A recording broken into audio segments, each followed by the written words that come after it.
Hey, welcome back to the Style Boss Talks interview series.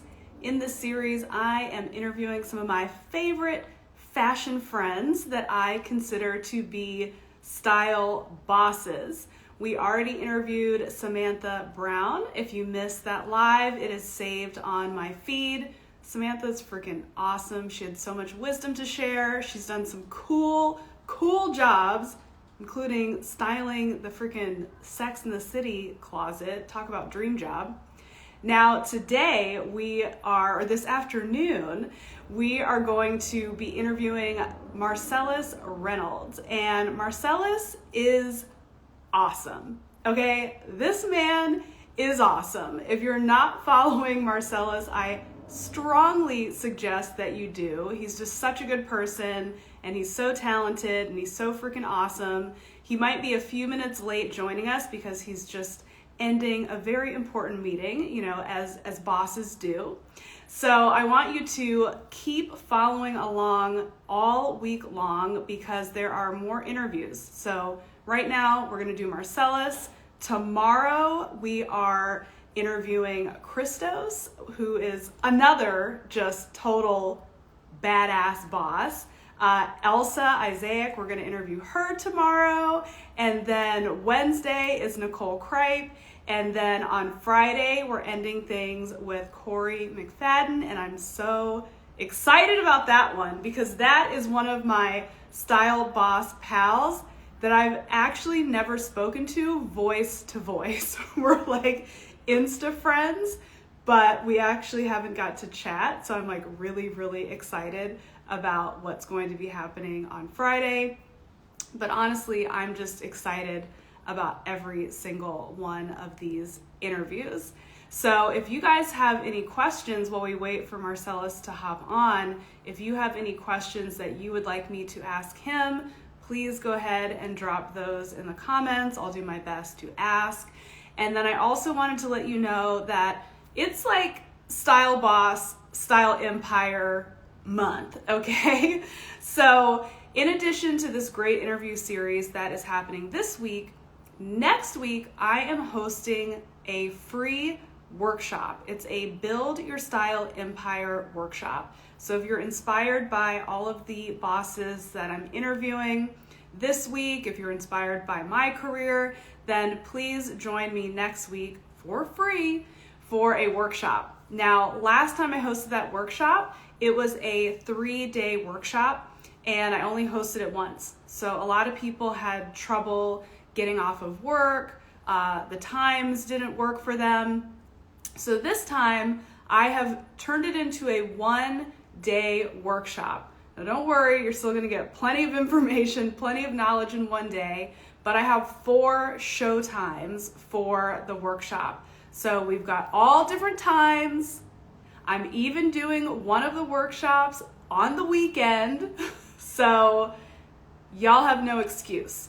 You have no excuse. If you want to join that workshop, the link is in my bio. All you have to do is, pick your time, put in your name, put in your email so we can send you the Zoom link and the workbook. The workbook's new. Redid the workbook. Workbook's lit, okay? So it is a darn good time. I'm going to tell you that right freaking now. And then on January 20th, the registration for Style Boss Academy officially opens. So some of you guys, and I recognize some names already in the as you're joining, have already joined Style Boss Academy because we had a little pre-sale in October. But now it's the real deal. It's showtime. And you are definitely going to want to get your butt into Style Boss Academy. Marcellus is here. Send me a request and we'll let you on. Here we go. Treat. Here he comes, here he comes, here he comes. Oh! In the building. Hi. I am so excited. I feel like I haven't talked to you in a while. It's been a while, although we did talk a little bit. That wasn't a phone call, though, was it? When before your book came out, and I was yeah, like, we did. We had, yeah. It was like so crazy. But yeah, hi, love. Hi. Everyone is very excited to hear from you. I've hyped you up big time because you are incredible and like Mr. Big Time author. Okay, so author. I mean, two-time author. Where's the other one? Yes. Yes. So crazy. So give us a little like the cliff notes of what makes you a style boss, because you've had a very full career and it just keeps getting better and better. Oh my gosh. Thank you. I agree with that wholeheartedly. It keeps growing and changing. And I think my ability to allow it to grow and change, because that's not something I had at the beginning. That's something I developed. Okay, where do I want to start? So every conversation with me about style starts with Black women. My mother was this kind of 70s like goddess with an afro, but you know, she had like she had good hair. So it was like a big curly afro, and she had blonde highlights that she would do herself with her, like, you know, going by that Revlon thing and streak it and stink up the house. And she wore like t-shirts that had hang in there baby and bell-bottom jeans. And she was a big one for a jumpsuit. Clarice loved the jumpsuit.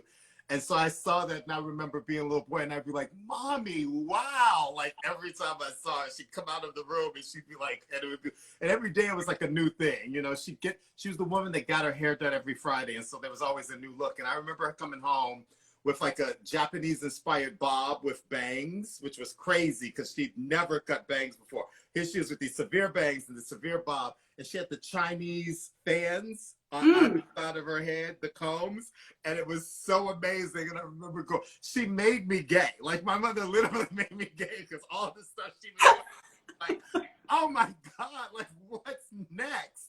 And then I had a grandmother who was like kind of from that era of like, you know, the South and depression and post-slavery. And I think my grandmother's grandmother was a slave. My grandmother's mother was born free, but that's how close we were to that part of our history. And because of that, my grandmother was very about money and finery and about looking your best and putting your best foot forward. So she was the woman that wore gloves, and her gloves matched her purse and they matched her shoes. And my grandmother wore fur, darling, and she was like that woman. She wore mink and she wore cashmere. And I would go shopping every Saturday with my grandmother, and we would go to like Neiman Marcus and Bonwit Teller and Marshall Fields to the 28 shop. And at every store, she had the salesperson, and they would put stuff aside for her. And she would be like, "What do you think of this?" And she would stand there and try things on. I'd be in the dressing room, and I'd be like, "Mama, wow!" You know. Between my grandmother and my mother, they made me gay, and so I grew up like wanting, you know, an outfit. And I got my first job in retail at like 14. I lied, and it was at a women's clothing store, of course. And by like within 2 years, I was like one of the number one salesperson in that store, but one of the top 5 salespeople in the country. And it was a chain of stores. It was I was making more money in high school as a salesperson than my mother made as a nurse. And my mother would take my checks. I would sign my checks over to her, and she would put them in the bank, and she was still giving me an allowance. I'm giving her like $1,000, $1,500 checks. And she's like, "Here's your $100 a week. Get your bus pass and make sure you get your lunch out of that." Like she was pimping me. Like, and you know, I didn't know that was like money back then. You know, I'm a kid. Like I'm like, right. You know, I'm like, oh, you know, even though I should have known because I worked in retail, but it was like whatever, you know. And then she would get like, we would go shopping and I could buy things, you know, other people maybe couldn't. So I was in head to toe Willie wear and Marathon Francois Jabot in high school, you know, like I was like that kid that was like and Guess was really big back then. So I was wearing a brand new Guess outfit, you know. So I was like, you have to look good to go to work. But meanwhile, she's giving me $100 a week to get to work. And I think my love of fashion and the transformative nature of it stems from that, seeing how happy they were when they put something beautiful and new on. Seeing my mother get dressed to go to a job interview. Seeing my grandmother get dressed on Sunday to go to church. Or seeing my grandmother get dressed and pull her fur out of storage to go to the Ebony Fashion Fair traveling fashion show.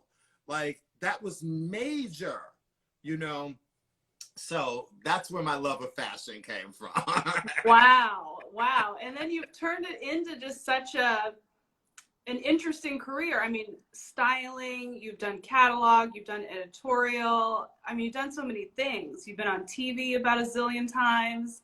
I get the book. I mean, I just signed an overall deal with A3 Artists, which used to be Abrams Artists, and now I'm gonna act again. I'm gonna recommit to hosting again, and you know, there's all these different opportunities now because of the book, and I already sold my first television show because I'm taking Supreme Models and making it into a documentary, and we're shooting that now.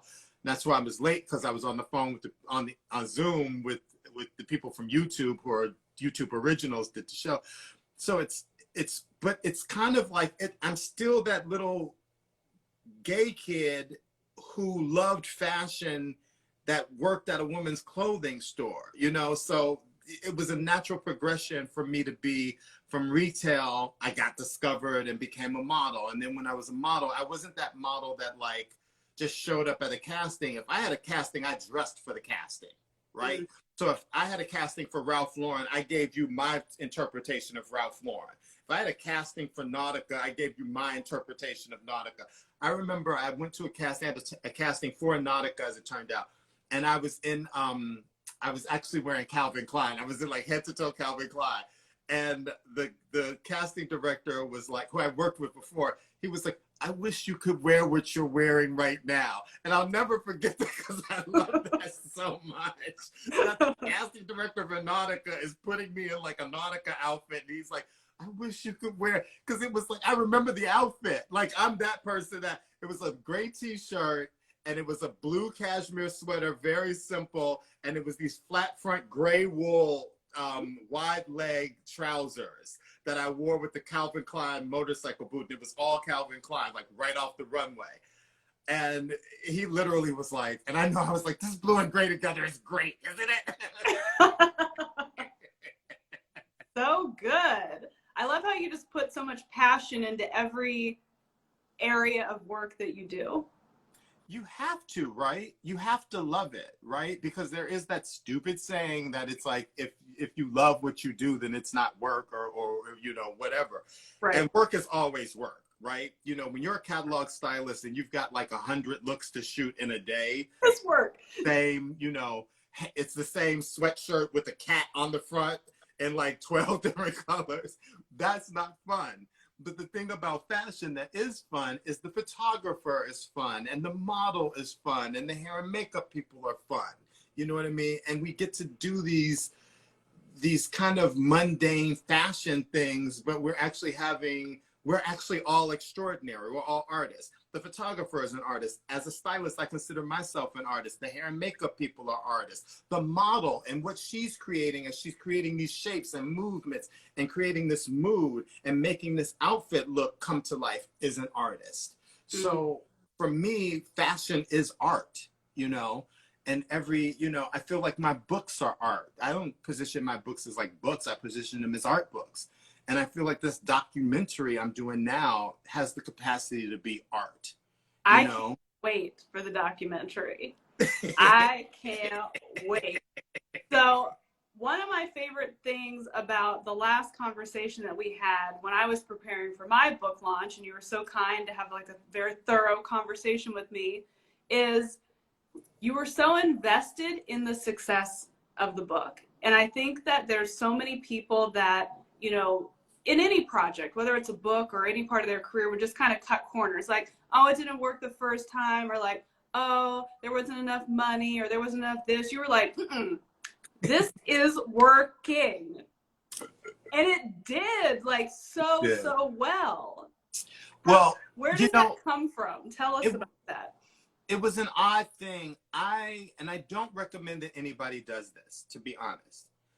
but the universe, and it speaks to that thing that I spoke about just a little bit ago, where I used to be so one-sided. I used to think that when I was focused on one thing, that was all I could do, right? So when I was a model, all I wanted to do was be a model, but my team around me was like, you should be an actor, you should be a television host, you got this big personality. In my mind, it went to, you're saying I can't be a successful model, so I'm gonna work harder. Meanwhile, what they're saying is, don't limit yourself to just being a model. But I didn't hear it like that. You have to change your mainframe sometimes, right? And you have to understand that each thing, you know, one hand washes the other. Each thing is a part of the whole career. So now, even though I always come back to, I'm a fashion stylist, I'm also an author. I'm also now a producer. I'm also like an actor. I'm also doing like all these 12 things. And each one of those things should help the other thing be better. Yeah. Right? Be better. Yeah. But I got to a point where, because I was so one-sided, when my stylist career in 2017 took a dive that I didn't see coming, I was lost. And I had given up sort of my hosting career to really throw myself back into my styling career. And so now I turned my back on hosting opportunities. And then my stylist career was like kaput, because my biggest client went bankrupt, owing me tens of thousands of dollars, which meant I then owed my agency tens of thousands of dollars, because I was getting advances from my agency on the money that the client owed me. So I was like kind of lost. But here's what I say about that. I think God gave me the gift of the books, and every single thing I had done led me to be able to write the book, especially the first book, Supreme Models. And all of these other things were sort of standing in the way of me writing the book, which was my higher purpose, which was the gift that God gave me, right? And so he had to take all that other stuff away and leave me with only the book, for me to give the book the respect that it deserved.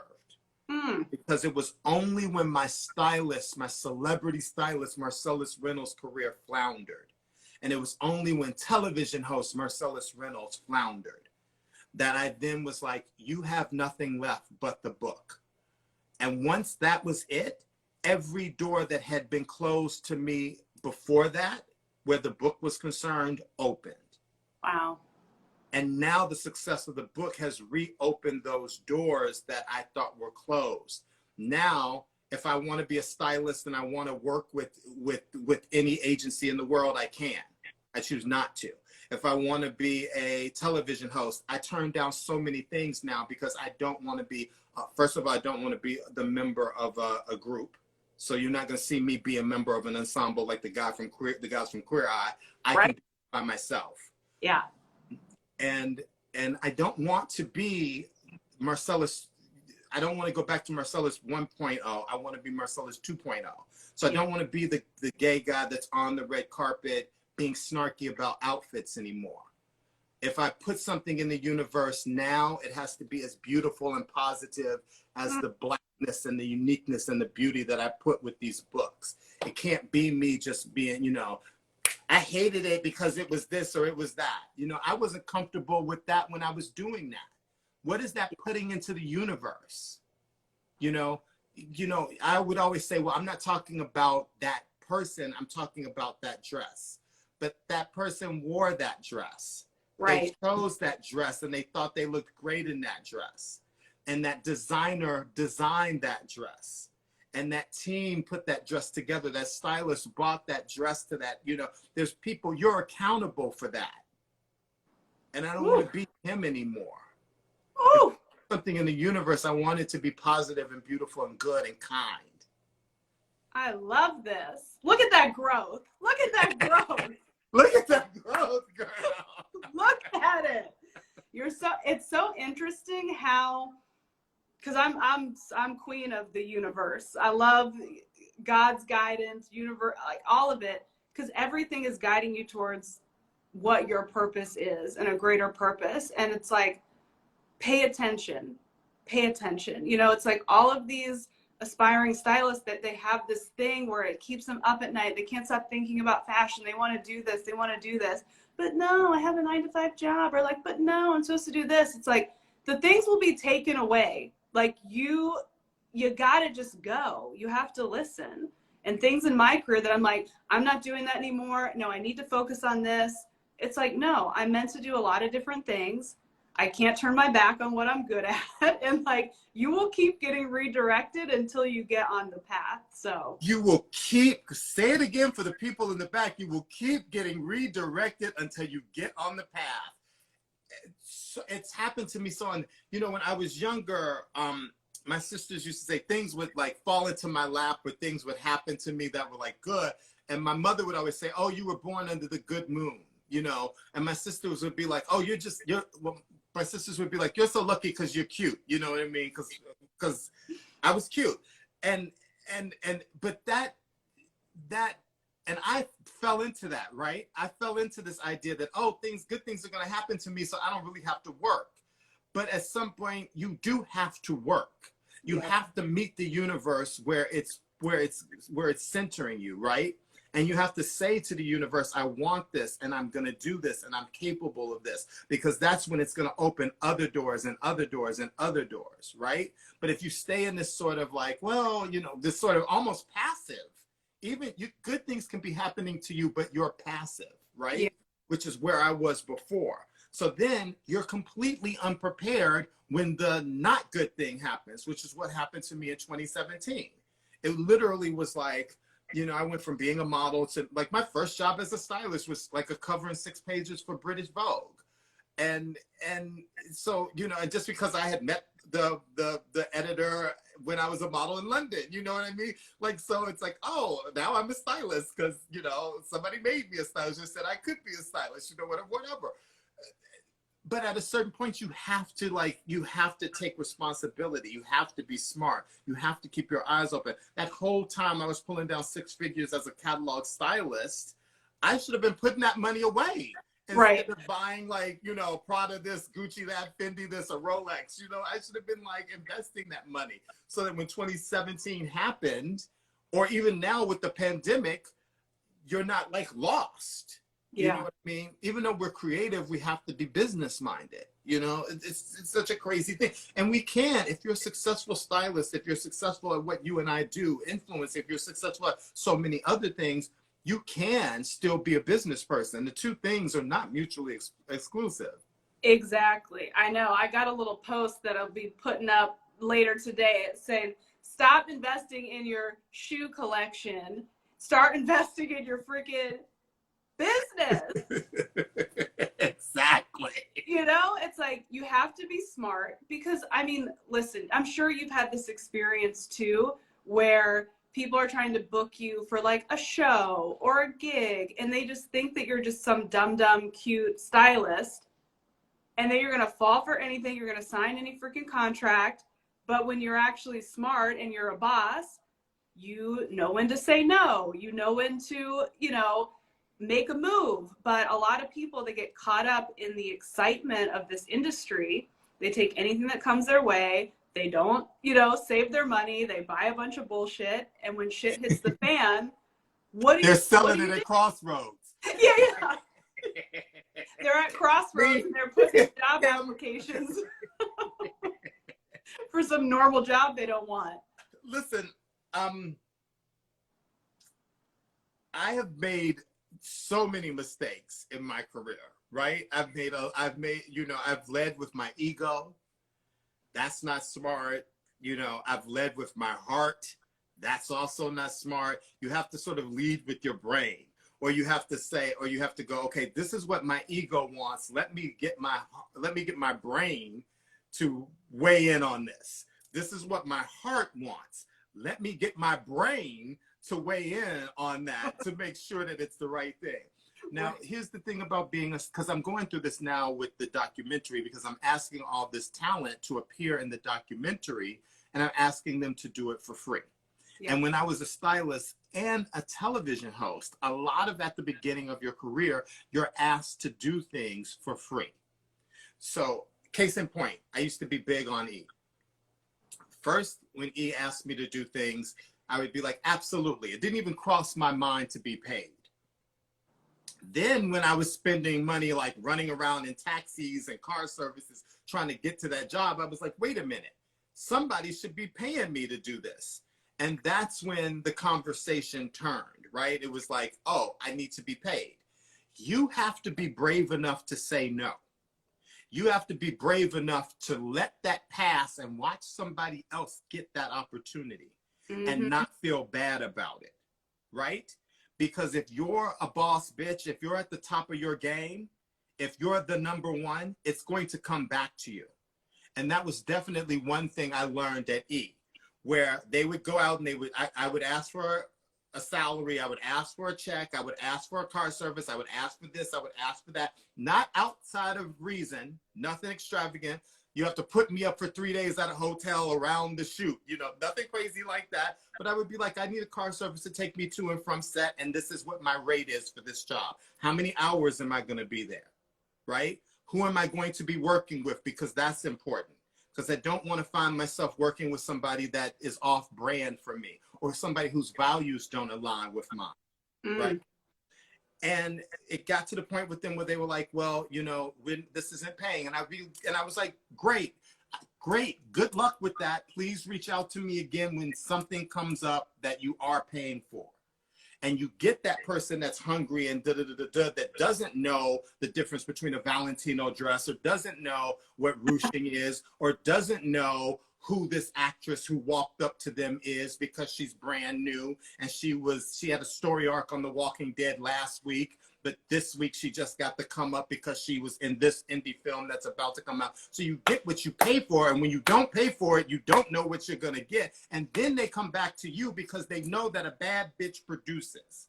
Right. If you're going to be a bad bitch, you better know a little bit of something about every damn thing. Ooh. Produce. Yes. There's that fine line, and I think people who are newer in the industry have a harder time figuring out what that line is between entitlement and knowing your worth. It's a very fine line. It's a very fine line. I thought, you know, I had to undo some damage that I did, because there were times, and I will say this, and I think it's important. There were times when I behaved badly. But when I behaved badly, it was because I didn't believe in myself. Ooh. It was because I was nervous. It was because I felt overwhelmed. I have been the Black gay guy that has walked into spaces that have been closed to other Black people and have been closed to other gay people. And that's a lot of pressure. And so there have been times where I didn't feel good about myself, where I didn't feel like I was ready, where I didn't feel like I was enough. And that manifested itself in me trying to overcompensate and trying to be bigger, badder, the biggest bitch in the room. Yeah. And that's not how you win that fight, because that's what people take away. They think, oh, he's a fucking crazy bitch. They don't think, oh, he was scared. Right. You know, you gave him 20 pages of dialogue, and this is so big and so important to him, right? They don't think like that. They think, oh, that's a crazy ass bitch and he's got a nasty attitude. And that's then what you have to counteract every time you interact with that person again. You know what I mean? So like, and there are people that now it's like I've worked with them since those periods, and they're like, oh my God, you're amazing. You're so nice. You were so not nice that day after Roosevelt. And I was like, that's because I didn't know how to use the teleprompter, and nobody told me I was going to be using the teleprompter, because the girl from the girl from the Girls Next Door didn't know how to read. So now I'm doing all her work, or Kris Kardashian forgot her glasses, and now I'm leading her segment. So my nervousness manifested itself in me being like a bitch, but it was just me being nervous and not being brave enough to turn to the person that next to me and going, I'm scared. Help me. You know? Yeah. Because you know, when you're the Black guy or the gay guy or you're the woman, you if you feel like if you show fear, that's weakness, and you don't want to ever appear to be weak, or because that makes it seem like you don't know what you're doing. So you overcompensate sometimes with this idea of like, let me put on this strong face And my strong face was a stark raving bitch sometimes. Yeah, my scared face at the beginning of my career is more like resting bitch, like quiet. They're like, what's wrong with her? She's but once you, I think there's like two things, and you know, co-sign or throw in. There's two things. It's one, it's like knowing why you're doing what you're doing, like being like really rooted in your purpose. And then also for me, it's being able to look at myself, which before I was never able to do because I was always looking outside of me. Like, do they like me? Do they approve me? Are they going to give me money? Am I going to make it? And I never turned and looked at myself to be like, wait, who am I? What is authenticity? What is the gift that God put in me that I'm supposed to give to other people? And when that comes out, you just do what you got to do. You know, we sit and we worry about the things that we can't control. We can't control how somebody feels about you or what somebody thinks about you, but you can for damn sure control how you feel about yourself. And you can't put power, you can't put weight in how somebody else feels about you, because that's just transitional. That's shit. One day they love you, the next day they find somebody that they love more. You know what I mean? So if you constantly, consistently love your damn self, and you constantly, consistently are working on things that you know are going to make you better in every area of your life, whether it be styling, whether it be your acting, whether it be whatever it is you choose to do, then they can't take that away from you. You're going to walk into that room as prepared as you can possibly be, knowing that I'm going to be the best Marcellus that I can be. Is that enough for today? Is that enough for these people? Is that enough for this client? Well, I fucking hope so. But if it isn't, I gave you all I could. I did the absolute best. I'm not going to walk up in here unprepared. Right? And I love that you have standards. I think that's so important too in having a successful career, is having standards of what you're going to align yourself with and what you're not going to align yourself with. And that's what I love about the book. I feel like it's your purpose, it's your passion. I feel like it's just so authentic.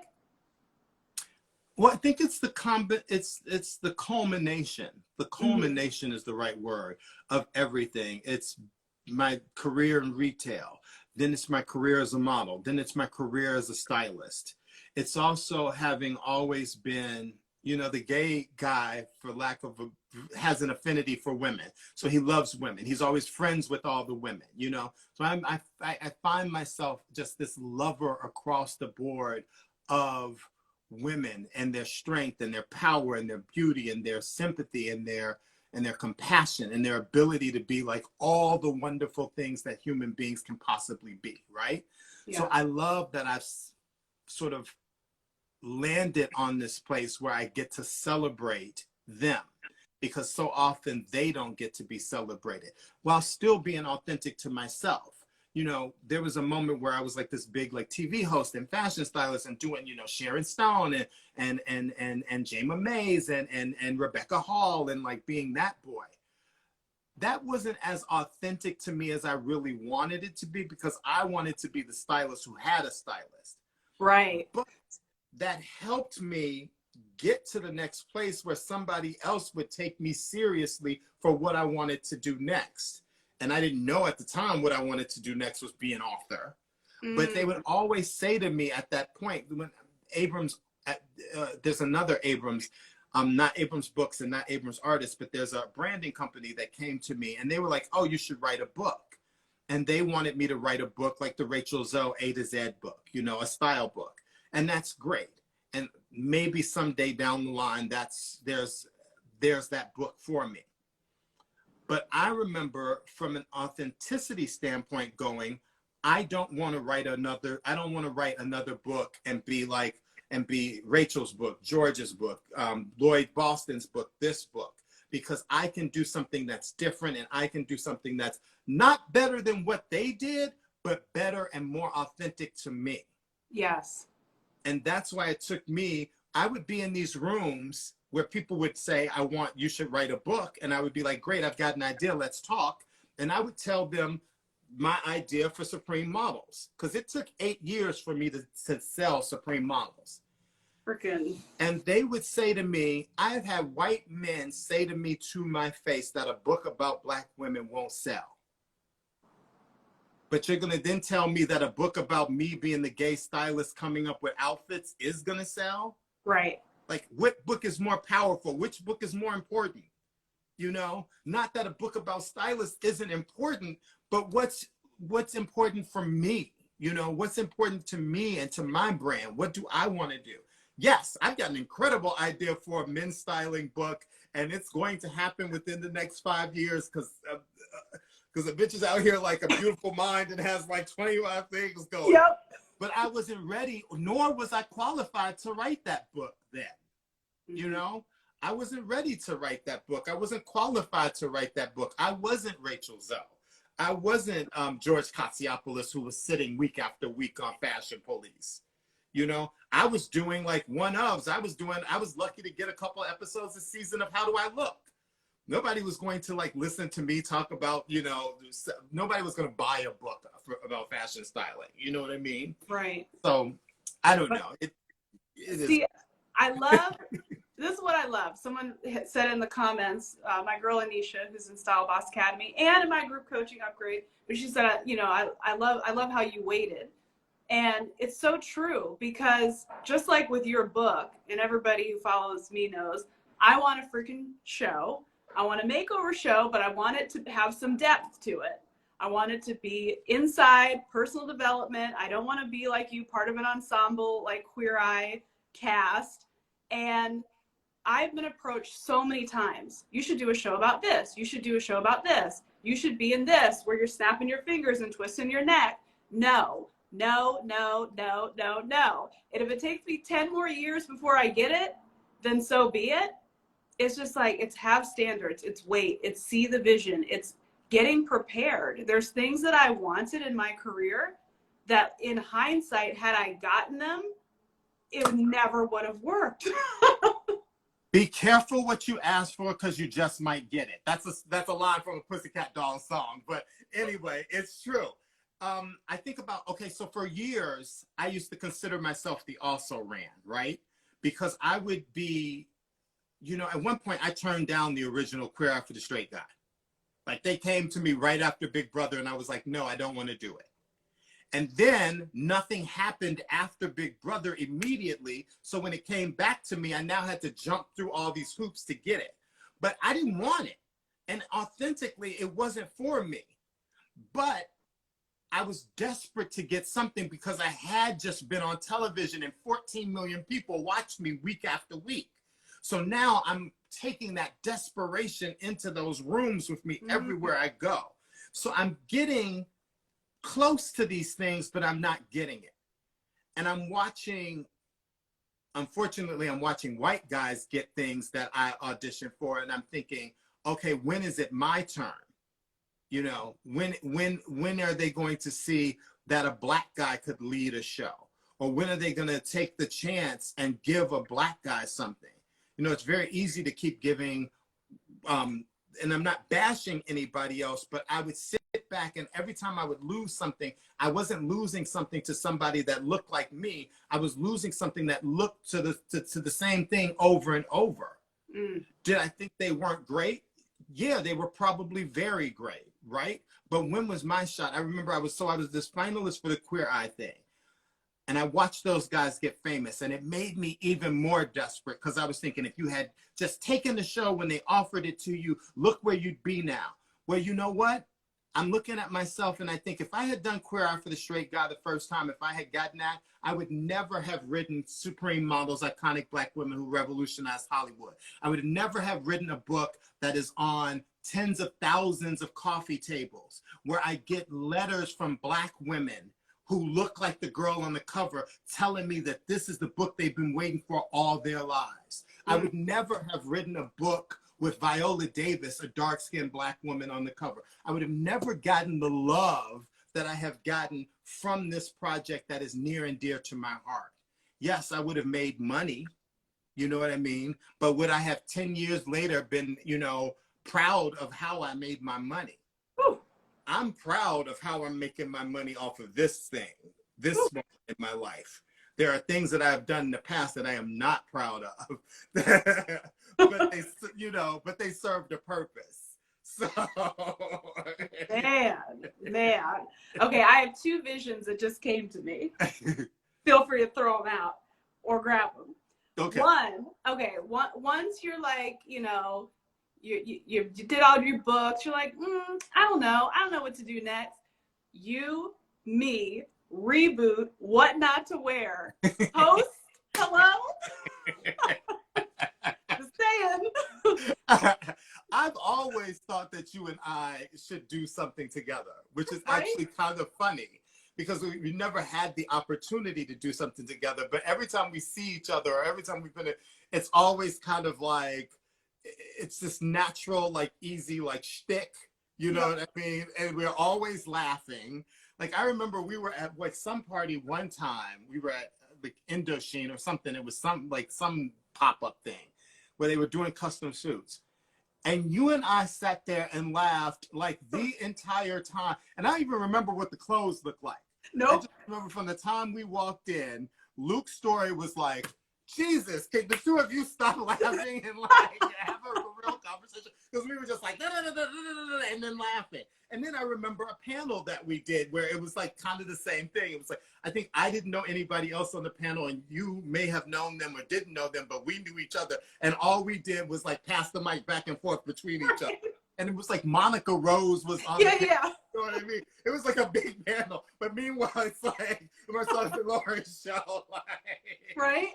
So just putting that out there. And I think we also need to put out there, we might need a little Style Boss Academy something with you. I would do, as you know, even when you had what was the first School of Style? I was always had my black ass up at School of Style. Right. Yeah. We need Professor Marcellas Reynolds up in here. Would y'all like that? Come on now, Coach Marcellus. Anything you want to do, I'm down to do. But I think it's also, it was like when you reached out to me about your book, right? And I was like, I could say no. I could not help. I could send you like a couple of text messages, but I was like, girl, call me. Yep. You know what I mean? Like I'm in the space now where I just want to help other people, right?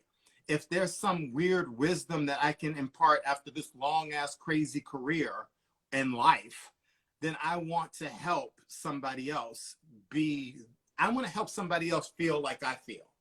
Right? I feel like I'm having the biggest success of my life right now because it's not just monetary, it's not just exterior, because of the success of the books or this new strata I'm in where I'm on the phone with like Naomi or Iman or blah, blah, blah. That's crazy. Yeah. You know what I mean? That's what I've wanted my entire life. And that's great. You know what I mean? But the success I'm having now comes from a success of feeling proud of doing something that's maybe a little more important or bigger than anything else I've done. And if I can help somebody else feel like that, then I want to help somebody else feel like that. I'm not giving you no money, but if there's some wisdom, that I can parlay, you know what I mean?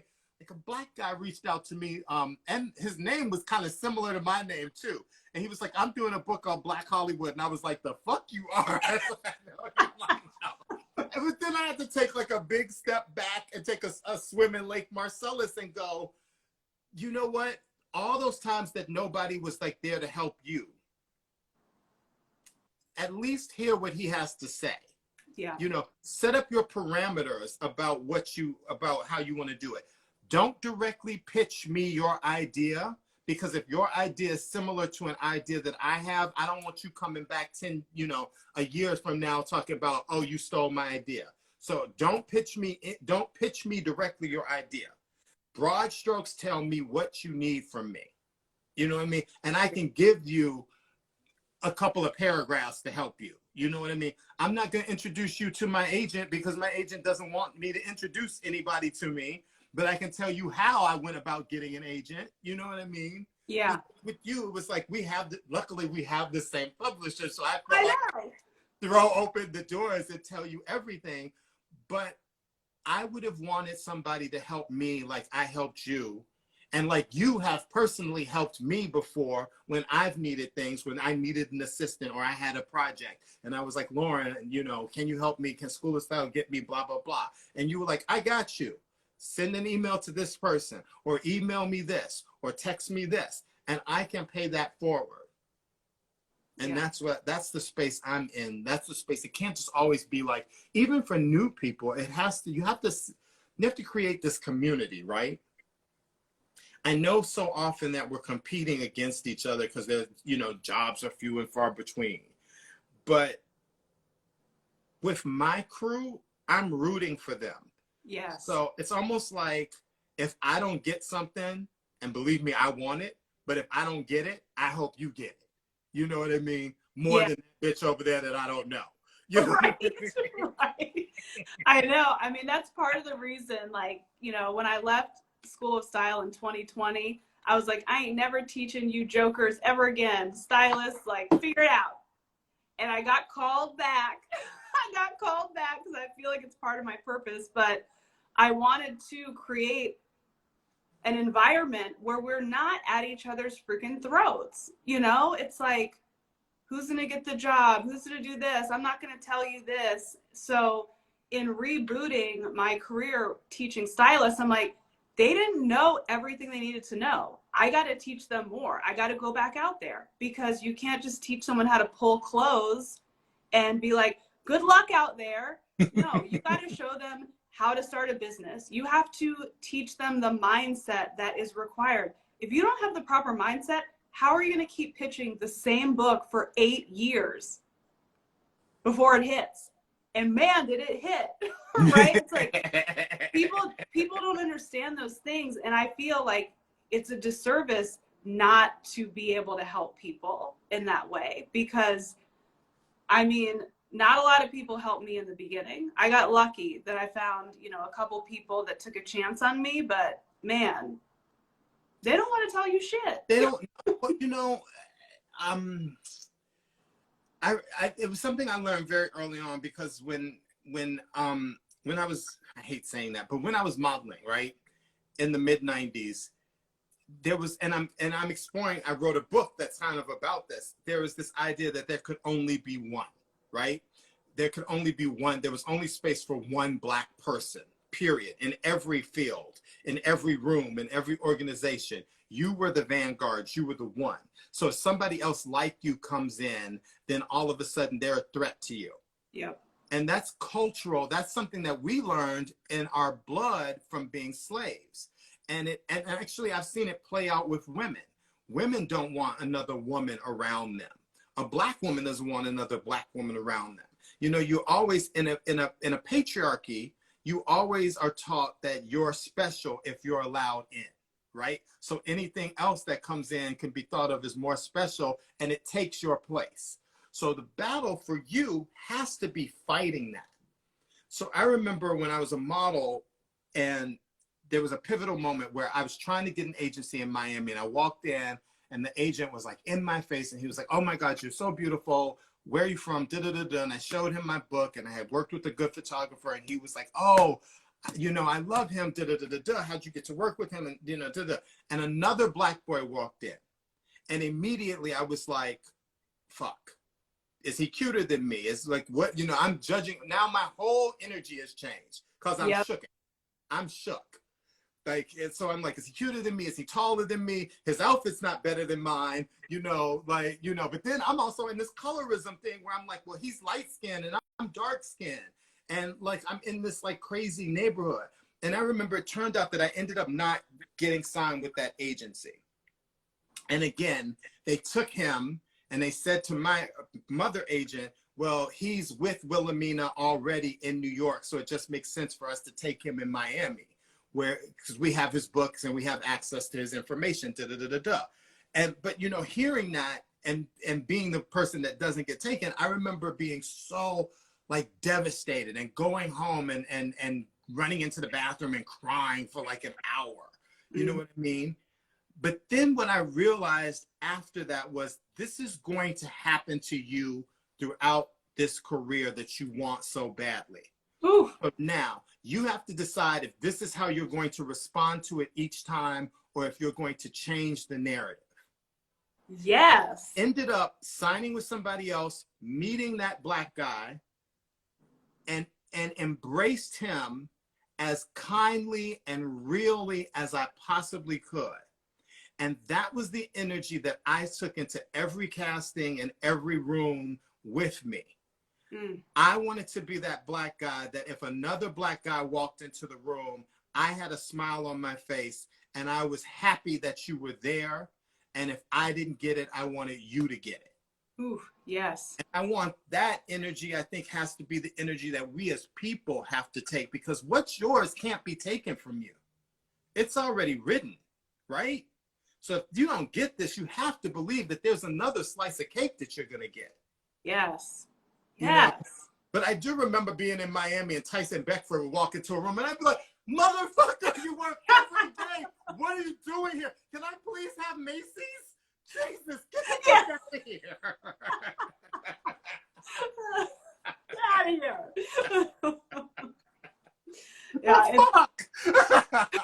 But I love that, deciding what your response is going to be, because, you know, I have these, you know, these students that are like, oh, well, if the client says no, I'm like, a lot of them are going to say no.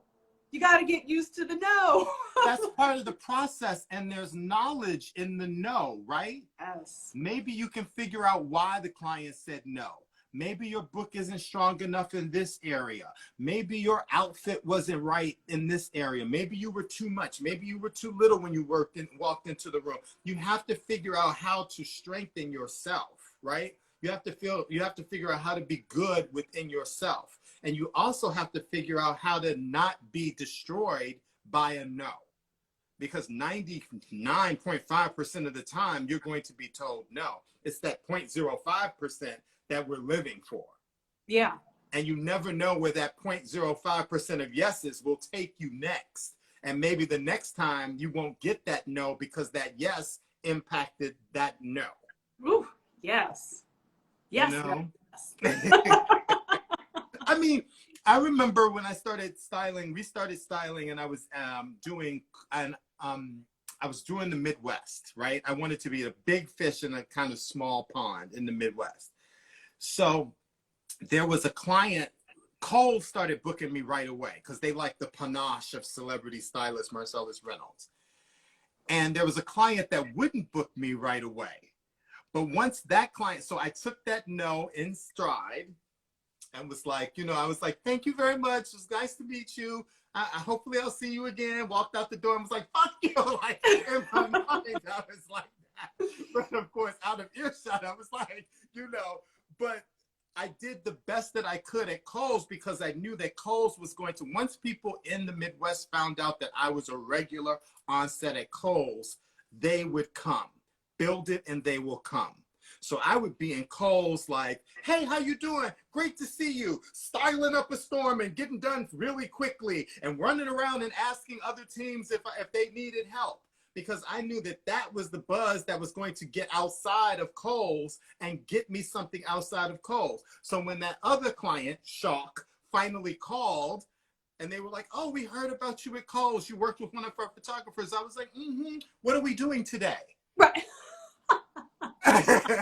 Because those motherfuckers that booked me. Because my no was my no, but my yes turned around and impacted my no. And you have to think like that. Yep. Especially in this business. One day's no is tomorrow's yes. Ooh. No is permanent. Right? No is forever. That is so true. And with every piece of work that you do, it's stacking on top of itself to create something else.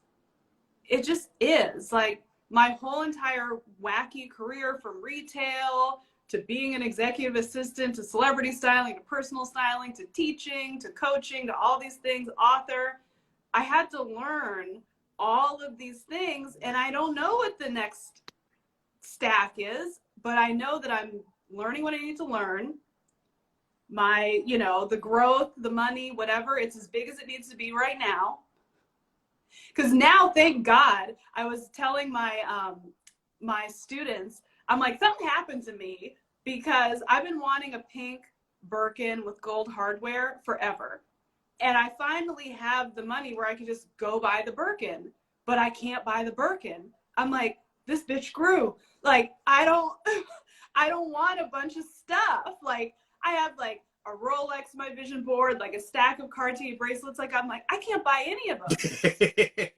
I'm like, I can't do it because growth. So now I'm like, I know I'm prepared for money because I can hire more people. I can do something more substantial than it just being about me. So if I got, $20 million back then, I would have blown it all. Who knows, Listen, again, say it louder for the people in the back. Yeah, I think about all the, like, and that, to me, that goes right along with like this idea of like humility, you know what I mean? And it goes right along with this idea of not feeling like you are enough, right? And so you do things to overcompensate, because as a stylist, I always say men are judged by their watch and their shoes. Women are judged by their shoes and their purses, right? So the moment that I like walk into a room and I see some motherfucker and I'm like, oh, you cute. And then I look at your shoes and your shoes are whack. I'm like, you're whack. And the thing, except now, however, speaking to the Birkin in a way has been so bastardized that it no longer has the power and the prestige in my mind that it used to have. Right. So if I see a Birkin, I need to see more. Right. You know what I mean? It could be a Birkin and you got Nene Leakes, painting it, and then it completely has lost its power. Right. Or it could be a Birkin and you've got Cardi B who poses in a room full of Birkins and you're like, you killed the Birkin. Right. You killed the Birkin. Yeah. Just like so many girls have killed Chanel bags. I'm like, they're not special anymore. I was never a red bottom boy because so many people had wore red bottoms. And I was like, well, what the fuck are you wearing a red bottom with? Like, you can have on a red bottom and then you wearing a dress from like Pretty Little Thing, or you wearing a dress from Torrid or something. And it's like, not that isn't like, not that there's not something good. I mean, there's just like, it's like, okay, here's the thing with high-end designers, because I want to be very clear about this because I don't want to sound elitist. If you are wearing something that is designer because it resonates with you and stylistically you feel it, bravo. Right. But if you are wearing something because it is the label to wear and you think that that's going to make you look better to the viewer, you're whack. Right. You're absolutely whack. If you're wearing something, if you just got something because, oh my God, everybody's carrying a Louis Vuitton, so I want to carry a Louis Vuitton. Everybody's carrying a Birkin, so I want to carry a Birkin. Do you know anything about Hermes? Do you know anything about the house? Is this a bag you really respect and want to be and want to carry? Or is it making you happy because it makes you feel like you're a better person because you're carrying it, because now you have value because you're carrying a Birkin? That's fucked up. Be a better person because you're a better person. Woo. Go to Forever 21 and buy a bag that you absolutely love that feels good to you. I have more respect for you for that than you carrying a Birkin, because like a Birkin is a status symbol as I sit here wearing my Rolex. But yeah, I mean, with any clothing, I think if you're really in touch with style, personal style, it has different meaning to you, right? Like, so for me, there's certain things where I'm like, I tie them to my goals. So when I bought my first Chanel, that was a thing that I'm like, I want to reach this point, this piece of success in my business, and I'm going to buy myself my first Chanel. And it's like, it's like a thing. It's like, I did this. This is mine. Not to flex and floss. But to flex and floss because you did it, right? Right, right. So there's a couple of things I want to unpack here. Black people don't process fur the same way that PETA processes fur. Growing up in the South and growing up Black, your mother and your grandmother owned furs because they could take that fur to the pawn shop and they could get money to pay the rent. We couldn't own our own homes. We couldn't own a car unless we paid for it because we couldn't get credit. but we could buy a fur, and that fur was like an investment piece for us. So historically, in the Black community, fur is bigger than, oh, it's cruel. Now we've evolved and we know fur is cruel, but you couldn't tell that to my grandmother, who I actually watched one time when my grandfather was sick, take her furs out of storage and take them to Roosevelt Road in Chicago and pawn those motherfuckers and come out of there with cash to get to pay her mortgage and get through, right? So I grew up with that idea of like, yes, this can be frivolous on the surface, but it's so much more important than what it is. Now, I did Big Brother All Stars. I was forced, bullied by the network, bullied by CBS to do Big Brother. I did not want to do All Stars because I had a fucked up time the first time. So why would I go back and do the second time?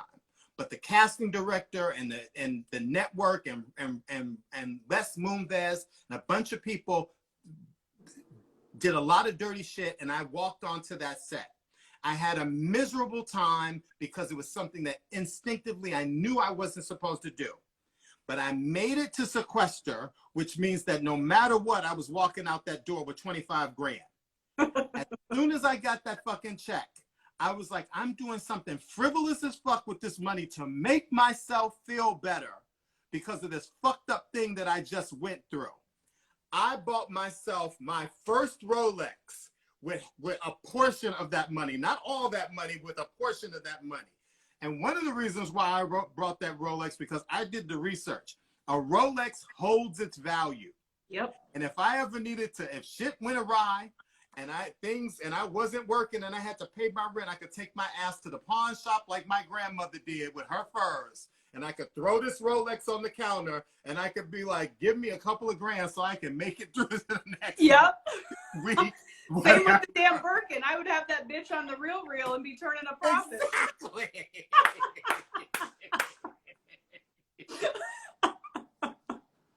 We know what's up. Well, this has been freaking amazing. This has been the best conversation. Hold up your books, plural. Once more, y'all need to pick up these books. Supreme actresses, iconic Black women who revolutionized Hollywood. Viola Davis on the cover. Bam, Lupita Nyong'o on the back cover. And my baby, the book that changed my life, Supreme Models, Iconic Black Women Who Revolutionized Fashion. So good. Pick up the books. Be sure that you're following Marcellus on Instagram, because he's just like cheesing it with freaking supermodels and just like on TV, just winning, and you want to see it. And we're definitely going to work on recruiting him to be an instructor. You don't have to work on that. That's done. You just tell me when to show up and how to show up and where to show up. It's happening. All right. It's done. It's happening. It's good. I love it. Thank you so much. And we gotta get lunch sometime. I would love that. Soon. Okay, great. Absolutely love that. Amazing. Thank you, friend. Thank you, friend. So good to see you. Bye, everyone. Bye. Oops. Can I end this?